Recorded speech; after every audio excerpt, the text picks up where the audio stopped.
la médecine de demain, elle doit pouvoir être beaucoup plus proactive et utiliser des outils, qu'ils soient des outils numériques, d'informatique ou de robotique, pour pouvoir aller beaucoup plus vite dans la solution à proposer.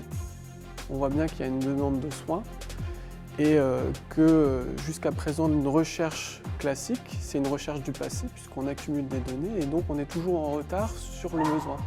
Les choses qui sortent du lot, c'est optimiser une capacité à diagnostiquer grâce à l'intelligence artificielle, optimiser un parcours de soins et permettre à des gens de rentrer au domicile en bonne santé grâce à une chirurgie mini-invasive qui a été guidée grâce à la robotique. Ça va être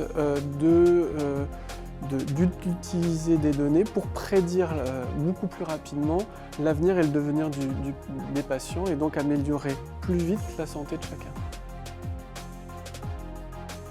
Ce qui est le plus intéressant, c'est la complémentarité des compétences.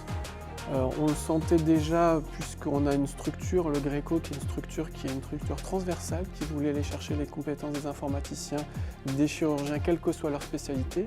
Et là, on voit bien que par l'événement de la pandémie de Covid, on a cette complémentarité, ces compétences qui s'additionnent pour pouvoir avoir une réponse la plus puissante et la plus adaptée possible. Donc ça, c'est peut-être le meilleur enseignement.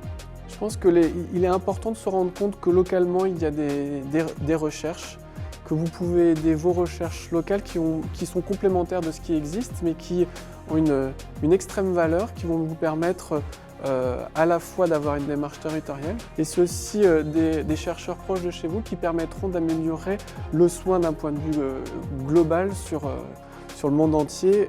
Et on a aussi, en tant que territoire, notre pierre à apporter là-dedans.